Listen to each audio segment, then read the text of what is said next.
नमस्कार मित्रांनो, सुस्वागतम घरोघरी मातीच्या चुली या मालिकेच्या आजच्या भागामध्ये अगदी मनपूर्वक मी तुमचं स्वागत करते। आजच्या भागामध्ये आता जानकी सुमित्रा देवी आईच्या मंदिरात येतात आणि ओवीसाठी देवीला प्रार्थना करतात। जानकी रडतच म्हणते की आई, ओवीला काही होणार नाही ना। तेव्हा आता सुमित्रा म्हणते की नाही जानकी, तू काळजी करू नकोस, काही होणार नाही। आणि तेवढ्यात तेथे गुरुजी येतात। गुरुजींना बघून आता सुमित्रा गुरुजींना विचारते की गुरुजी एक विचारू का? तर गुरुजी म्हणतात की हो हो विचारा ना। सुमित्रा सांगायला सुरुवात करते की गुरुजी, आमची नात हरवली। माया नावाची एक बाई आहे आणि तिने आमच्या ओवीला आमचा बदला घेण्यासाठी किडनॅप करून ठेवलेला आहे। आमची नात आमच्या घरामध्ये सुखरूप परत लवकरात लवकर येईल असा काहीतरी उपाय सुचवा ना, कारण सगळे मार्ग जर बंद झाले तर देवीच्या दारातच मात्र आता पदर पसरावा लागतो। तेव्हा आता लगेच गुरुजी म्हणतात की हो बरोबर आहे तुमचं, देवी आई तुम्हाला मार्ग तर दाखवेलच। आणि आता गुरुजी असं म्हटल्यानंतर जानकी विचारते की गुरुजी काय मार्ग आहे तो सांगा। तेव्हा आता गुरुजी म्हणतात की मार्ग इतका सोपा नाही, कारण आता अगदी एक कठोरचं व्रत करावं लागेल। की लगेच म्हणते की ठीक आहे गुरुजी, मला सांगा काय करायचं आहे ते व्रत। कोणतंही कठीण व्रत असलं तरी सुद्धा ते व्रत मी करायला तयार आहे, सांगा नक्की काय करायचं आहे। तेव्हा आता गुरुजी ते व्रत कसे करायचे त्याबद्दल सांगतात। अगदी कठीण पाणी सुद्धा न घेता ते व्रत करायचं आहे आणि त्यानंतर मात्र गावातील ही देवी आहे तर तिची ओटी भरायची आहे। आणि त्यानंतर मात्र आपल्या गावामध्ये देवीची अगदी लहान मोठी 7 अशी मंदिरं आहेत। प्रत्येक देवळामध्ये जायचं आणि देवीची ओटी भरायची आणि पूर्ण श्रद्धेने हे जे काही व्रत आहे ते अन्न पाणी न घेता पूर्ण केलं तर देवी तुम्हाला नक्कीच शुभ संकेत देईल। तेव्हा आता जानकी हात जोडते आणि म्हणते की हो गुरुजी, हे व्रत करायला मी तयार आहे, नक्की करेल। माझ्या ओवीला शोधण्यासाठी मात्र मी काही करायला तयार आहे। देवी आई, मी तुझे हे व्रत अगदी कठीणातलं जरी असलं तरी सुद्धा करेल, परंतु माझी ओवी लवकरात लवकर सापडून दे। देवीला हात जोडत जानकी रडतच आता ही प्रार्थना करत आहे। त्यानंतर आता जेव्हा ऋषिकेश बाजार समितीत येतो तेव्हा आता सगळेजण तेथे गर्दी करून उभे असतात। ऋषिकेश त्यांना बघून विचारतो की काय झालं, तुम्ही सगळेजण असे गर्दी करून का उभे आहात।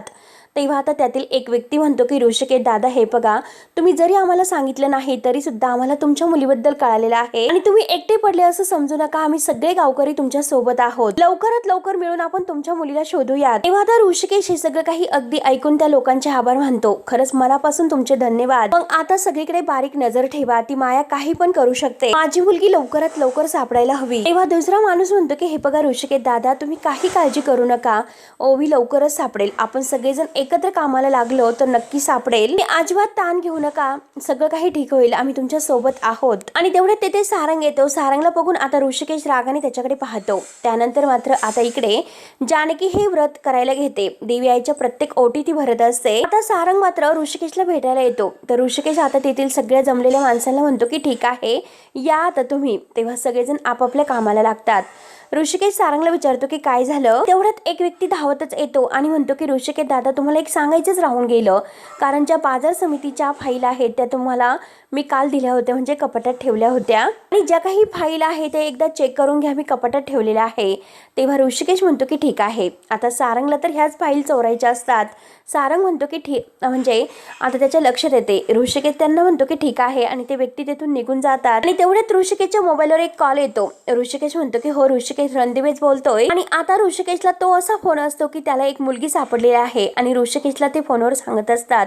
ऋषिकेशला आनंद होतो। ऋषिकेश म्हणतो की काय बोलतात, मी लगेच येतो। सारंग लगेच आता विचारतो की दादा, अरे कुणाचा फोन होता। ऋषिकेश म्हणतो की अरे एका व्यक्तीला मात्र एक मुलगी सापडलेली आहे, मी लगेच तिकडे जाऊन येतो। त्यानंतर आता इकडे जानकी आणि सुमित्रा आता ओटीचं सगळं काही सामान एका टोपलीत घेतात आणि प्रत्येक गावातील देवीची ओटी भरत असतात। आता उन्हातानाचा त्यांना खूप त्रास होतो, पण तरी सुद्धा तो त्रास सहन करत आता त्या देवीचं हे जे काही ओटी भरणं कार्यक्रम आहे तर तो करत असतात। त्यानंतर आता इकडे सारंग बाजार समितीच्या बाहेर आहे आणि त्याला मात्र आता त्या मायाचा पुन्हा फोन येतोय। तेव्हा आता माया लगेच म्हणते की सारंग, मला माहिती आहे, अरे तू तर बाजार समितीच्या बाहेर आहे आणि तेथे तुझ्यासोबत ऋषिकेश दादा सुद्धा आहेत। आता सारंग रागाने तिला म्हणतो की तुम्ही आता कशाला फोन केलात। तेव्हा आता सारंग इकडे तिकडे बघतो तर आता त्यांना विचारतो की तुम्हाला हे सर्व कसं कळतं। माया म्हणते की सारंग, तुमच्या प्रत्येक पावलावर पाऊल जे काही आहे ना माझं नजर ठेवून आहे। ऋषिकेश आता तेथून गेलेला आहे आणि ऋषिकेश तेथे नाही हीच करेक्ट वेळ आहे ती फाईल चोरण्याची आणि त्या फाईल मधील कॉन्ट्रॅक्ट पेपर आहे ना तर ते आत्ताच्या आत्ता मला आणून द्यायचे। तेव्हा आता सारंगला राग येत असतो। सारंग म्हणतो की माया तुम्ही हे सर्व का करतात, काय करायचं आहे तुम्हाला हे सर्व करून। तेव्हा आता माया त्याच्यावर ओरडते। माया म्हणते की माया काही ऐकायला तयार नसते। माया लगेच आता म्हणते की काही झालं तरी मला ते कॉन्ट्रॅक्ट पेपर हवे आहे। तेव्हा सारंग आता विचारत पडतो कारण त्याला ओवीच्या जीवाची धमकी दिली आहे आणि इकडे जानकी आणि सुमित्रा मात्र देवी आईचंही व्रत पूर्ण करत असतात। तेव्हा मात्र आता जानकी त्या मंदिरात येते ज्या मंदिरामध्ये आता जानकीला अगदी फोनवर म्हणजे ओवीशी बोलत असताना ह्याच मंदिरातील आरतीचा आवाज ऐकू आलेला होता। जानकी मात्र विचार करते की हा तोच आवाज आहे जेथे मला ओवी फोनवर बोलत होती आणि हाच तो आवाज आहे। माझी ओवी नक्कीच इथे कुठेतरी आहे का। त्यानंतर आता इकडे ऋषिकेशला जेथून फोन आलेला आहे तर ऋषिकेश अगदी गाडीतून तेथे येतो आणि घाईने त्या माणसाजवळ येऊन विचारतो की दादा अहो तुम्ही मला फोन केला होता, माझी मुलगी हरवलेली आहे आणि खरंच तुम्हाला कुठे ठेवलेलं आहे तुम्ही माझ्या मुलीला सांगा ना। तेव्हा तो माणूस आता तिकडे हात करतो। आता ही मुलगी आहे तर ती तिकडे तोंड करून बसलेली आहे आणि ऋषिकेशचे तिचे पाठ आहे। तेव्हा मात्र ऋषिकेशला असं वाटतं की नक्कीच आपली ओवी आहे। तर ऋषिकेश मात्र धावतच तिच्याजवळ येत असतो आणि तो खुश होत ओवी असं म्हणणार परंतु ती मुलगी आता मागे वळून बघते परंतु ती ओवी तेव्हा आता ऋषिकेशचा खूप असा नाही म्हणजे नर्वस होतो तो कारण ती मुलगी त्याची नसते, ओवी नसते आणि तो आता घाईने परत त्या माणसाजवळ येतो। ऋषिकेश म्हणतो की ही मुलगी। तेव्हा आता ते दादा विचारतात की म्हणजे ही मुलगी तुमची नाही का। तेव्हा आता ऋषिकेश नाही असं म्हणतो तर आता ते दादा म्हणतात की अहो ही मुलगी सुद्धा हरवलेली आहे आणि ती रडत होती, तिच्या आई वडिलांना शोधत होती आणि मी टीव्हीवर मात्र न्यूज बघितली होती की तुमची मुलगी हरवलेली आहे आणि मी त्यावेळेस तुमचा नंबर घेऊन ठेवलेला होता आणि तुमच्या मुलीचा फोटो मी नीटचा बघितलेला नव्हता आणि तुमचा नंबर मी घेऊन ठेवलेला असल्यामुळे आता मात्र मला असं वाटलं की ती तुमचीच मुलगी आहे म्हणून मी तुम्हाला कॉल केला। तेव्हा आता ऋषिकेश नाही असं म्हणतो आणि ही माझी मुलगी नाही असे म्हणतो आणि ऋषिकेश त्या मुलीजवळ येतो, तिच्या डोक्यावर हात ठेवून म्हणतो की ही मुलगी जर हरवलेली असेल तर तिला तिच्या आई वडिलांबद्दल म्हणजे जवळ सुखरूप आपण सोडायला हवं। तेव्हा आता ते दादा म्हणतात की हो ठीक आहे कारण मी तिच्या आई वडिलांबद्दल तिला विचारलं परंतु तिला काही एक सांगता येत नाही। तेवढ्यात मात्र आता ऋषिकेश तिला नाव गाव विचारतो, तुझ्या आई वडिलांबद्दलचं नाव माहिती आहे का आणि तेवढ्यात त्या मुलीचे आई वडील आहे तर ते मागे उभे असतात आणि तेवढ्यात ती आता मागे वळून बघते तर आवाज देते आई आणि बाबा आणि धावतच मात्र तिचे आई वडील तिच्याजवळ येतात। तिची आई म्हणते की प्रिया तू कुठे होती, बरं झालं तू सापडलीस म्हणून तिच्या आता अगदी पापे घेत असते आणि आता तिच्या वडिलांच्या डोळ्यात सुद्धा पाणी येते। तेव्हा आता ते दादा म्हणतात की ही तुमची मुलगी आहे का तर आता तिचे आई वडील हो असं म्हणतात।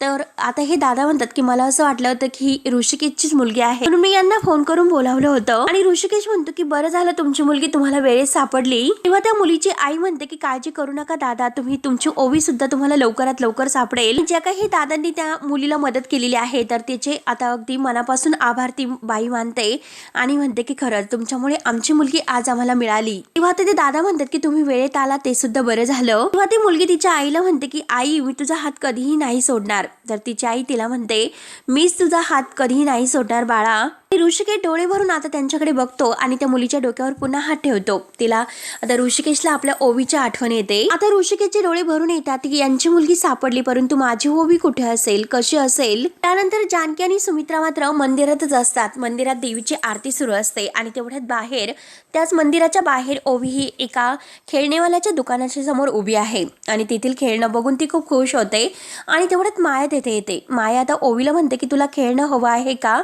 तर घे ना मग, लवकरात लवकर घे। आता ओवीला खूप आनंद होतो। ओवी म्हणते की खरंच का माया मावशी आणि आता मात्र समोरच जानकीच्या अगदी मागे माया आणि ओवी खेळणं घेत आहेत। जानकीला काहीतरी असा संकेत मिळतो, तिला जाणवतं काहीतरी की ओवी इथे जवळ आहे। तेव्हा ती मागे वळून बघते तर माया तेवढ्यात तिला ओवीला हाताला धरून बाजूला घेऊन जाते। जानकी मागे जायला निघते परंतु सुमित्रा म्हणते की जानकी काय झालं, अगं तू काय कुणाला शोधतेस। आता जानकी रडतच म्हणते की आई मला ओवी इथे असल्याचा भास झाला ग। सुमित्रा म्हणते की नक्की तुला भासच झाला असेल, ओवी इथे कुठेही नसेल आणि जर ती इथे आसपास असती तर आपल्याला दिसली असती आणि बघ ना मला सुद्धा ओवीची खूप आठवण येते, कधी एकदा तिला बघेल, तिच्याशी बोलेल असं वाटतं खरंच। आणि जानकी हे बघ तू काळजी करू नकोस, आता आपण देवी आईकडे प्रार्थना केलेली आहे ना, आपली ओवी लवकरात लवकर नक्की आपल्याला सापडेल। जानकी आणि सुमित्रा मात्र देवीला आता प्रार्थना करत असतात हात जोडून आणि त्याच वेळेस समोरून मात्र माया ओवीला घेऊन जात असते आणि आता अगदी जानकीच्या जवळून ओवी जात आहे, पण जानकीचं लक्ष जात नाही. तिला अगदी भास असल्यासारखा होत आहे आणि ओवी तिच्या जवळच आसपास कुठेतरी आहे हे तिला जाणवते. म्हणून ती सारखी आता देवीला प्रार्थना करत असते की देवी आई काहीतरी कर, पण माझ्या ओवीला सापडून दे. आणि आता जानकीचे डोळे अगदी भरून आलेले असतात. कशाचंही भान आता जानकीला राहिलेलं नसतं आणि ती देवी आईचं व्रत हे अगदी मनोभावाने पूर्ण करत आहे. ओवीला घेऊन तेथून निघून जाते आणि आता इकडे सारंग ती फाईल चोरतो आणि माईने सांगितल्याप्रमाणे तो मायाला तेथे भेटायला येतो. म्हणजे ती फाईल आहे ना कॉन्ट्रॅक्ट पेपरची, ती द्यायला येतो. आता सारंग पुढे पुढे जात असतो आणि माया मागे एका भिंतीमागे लपलेली आहे आणि सारंग जात असताना ती म्हणते की सारंग, अहो सारंग. आणि माया मात्र सारंगला म्हणते की सारंग, अहो तुम्ही किती चांगले आहात, मी प्रत्येक वेळेस तुम्हाला फसवत असते, तुमचा विश्वासघात करत असते आणि अगदी माझा प्रत्येक शब्दाने शब्द अगदी तळहाताच्या फोडाप्रमाणे तुम्ही जपतात आणि पाळत असतात आणि माझं मदत करत असतात.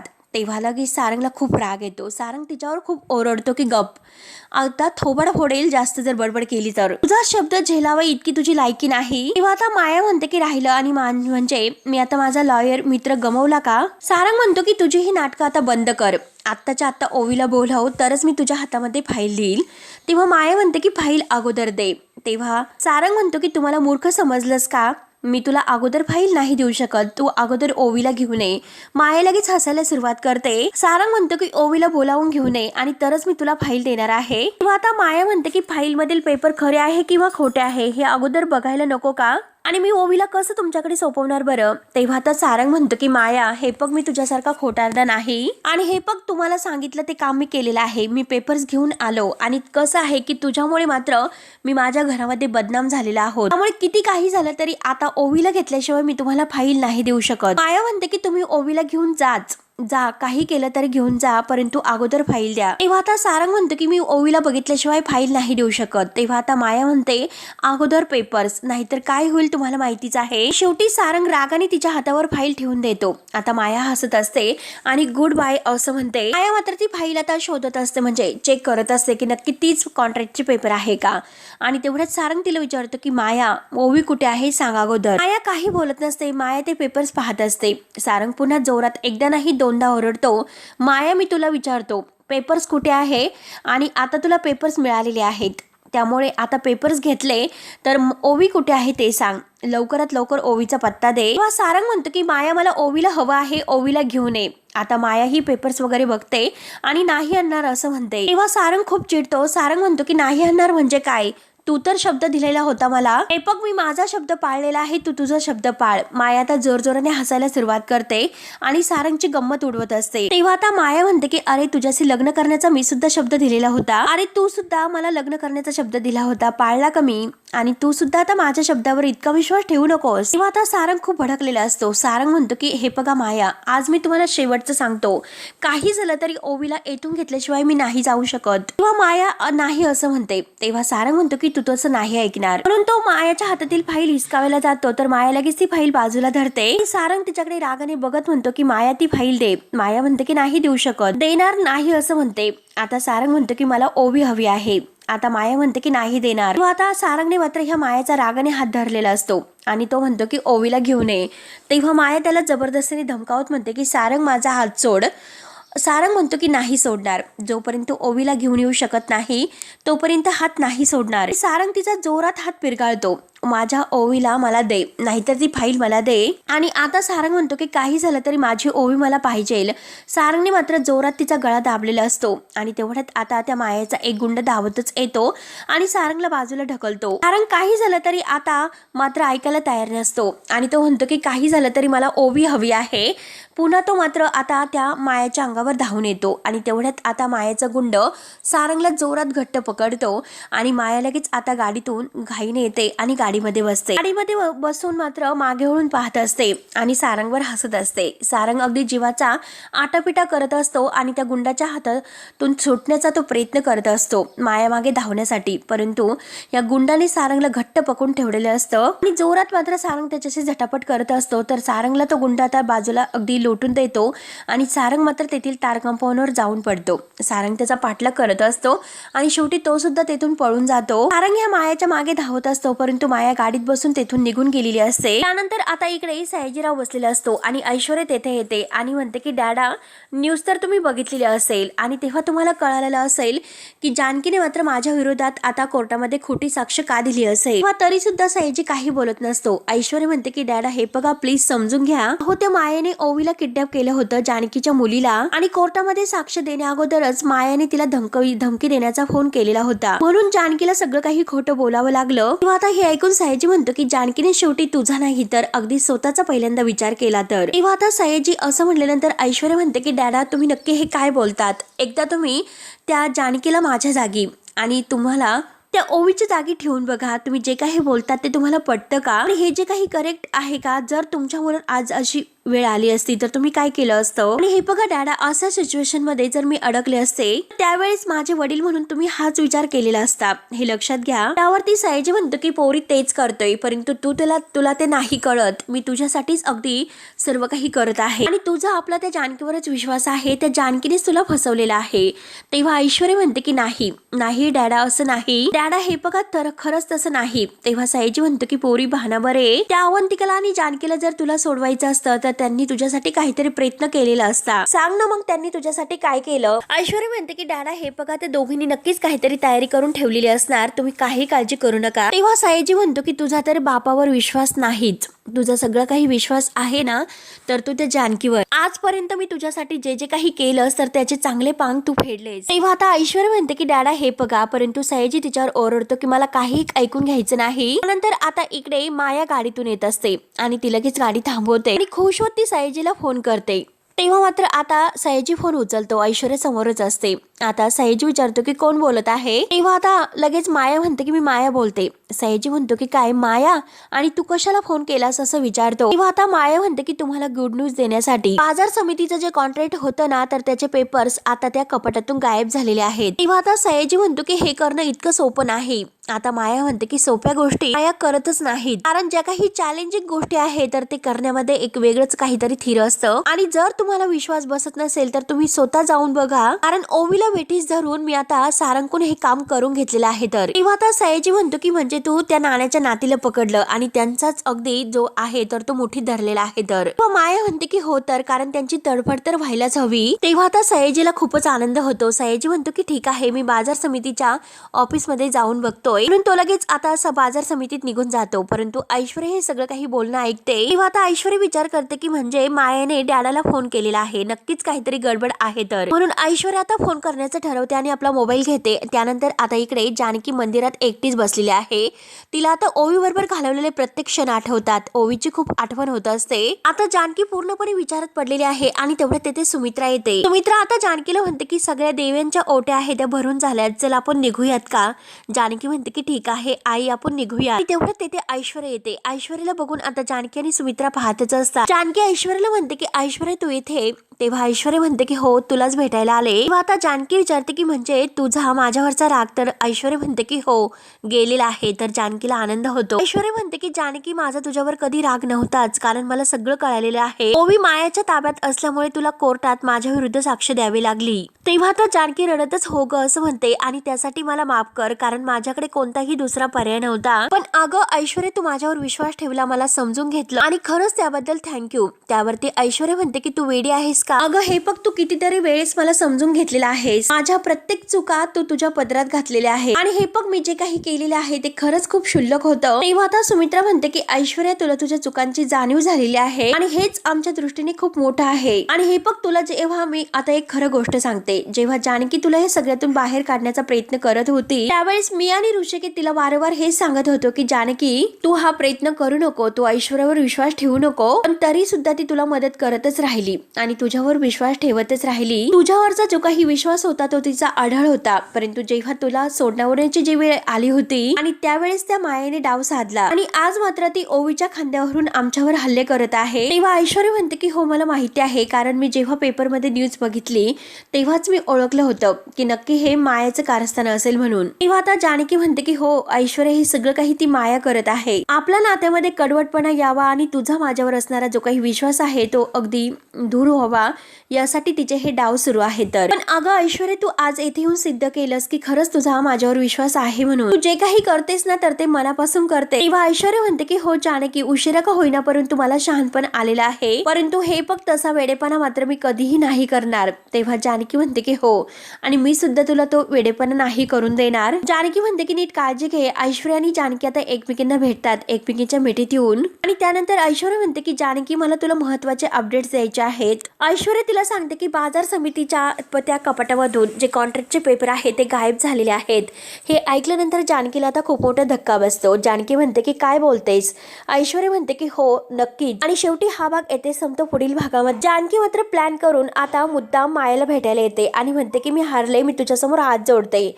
आता माया म्हणते की ह्या अगोदरच मात्र तू ठरवलंस तर माझ्या भावावर विष पेण्याची वेळ आली नसती. त्याला मारण्यात मात्र तुमच्या दोघींचाही हात नाही. आणि जानकीने आता मायाचं हे सगळं काही बोलणं रेकॉर्ड करून घेतलेलं आहे, ते पण आपल्या पिशवीमध्ये. आणि आता माया ही सगळ्या समोर सांगत आहे की तुम्ही दोघी सुद्धा माझ्या चक्रव्यूहात अडकलेल्या आहेत.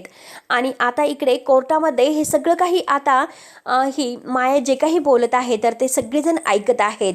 आता मात्र अवंतिका ही केस जिंकलेली असते. आता मायाने सगळं काही तिचा गुन्हा कबूल केलेला आहे. आता जानकी म्हणते की खरं तर चक्रव्यूहात अडकलेली आहे तूच. आता इकडे मायाला मात्र ती बोलत असते. तर ऐश्वर्या आणि अवंतिका यांना खूप असा आनंद होतो कारण ऐश्वर्या निर्दोष सुटणार असते. आता जानकी म्हणते की अगं खरं तर चक्रव्यूहात तू अडकलेली आहे, ते पण कायमची. माया रागाने आता ह्या जानकीकडे पाहत असते. तेव्हा मित्रांनो, पुढे नक्की काय होतं हे बघण्यासाठी आपल्या चॅनलला नक्की सबस्क्राईब करत राहा. धन्यवाद.